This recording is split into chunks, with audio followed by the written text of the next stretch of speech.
We've just had what I consider to be one of the best caucus meetings we've ever had, and I suspect you might have some questions for me. Can I ask you, Mr. Mulcair, to explain to Canadians, why would you want to lead a party that treated you the way it did in Edmonton? I've worked on this project since Jack Layton called me 10 years ago this month. I believe so profoundly in our social democratic values. I came to this movement through my environmental work. And it's interesting, after the weekend, that still remains a key thing that requires us to be able to work at the same time on the environment, on the economy, and on social issues. I'm proud to lead a party that makes that a top priority. The reason that I'm here is to make sure that we have stability and continuity as we prepare to have a new leader. That's what the members decided. And in the meantime, I was elected by the entire membership.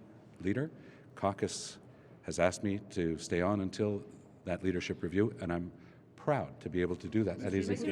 Just take us backstage when you first found out the result, and then you had to go and share it with all the people standing behind you. Well, there were about 14 seconds between the two, so there's not much to report except to say this, that I couldn't be prouder than to serve a party that wears its middle name so well. We're the New Democratic Party.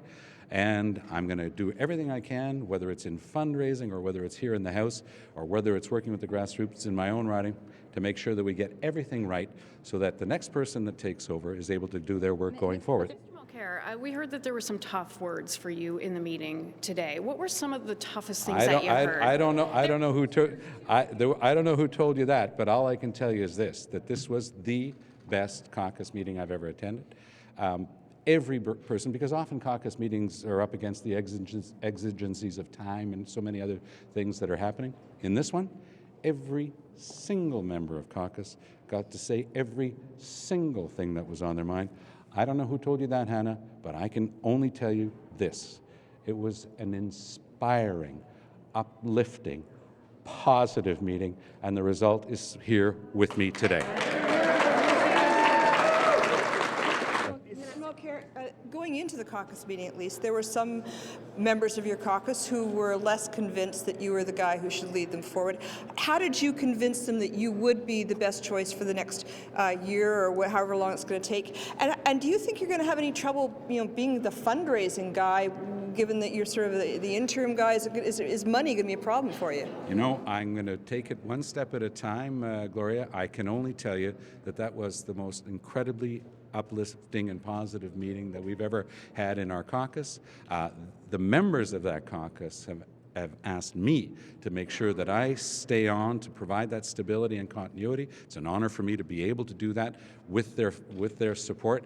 And with regard to fundraising, I think that is one of the things where I can continue to help if people require my aid. It's the type of thing where I can still give full place to everybody else in their respective ridings, but if they want me in to give them a hand with that, you better believe it. You're showing all your experience when you talk about the importance of fundraising, especially with an impending leadership race. Yes?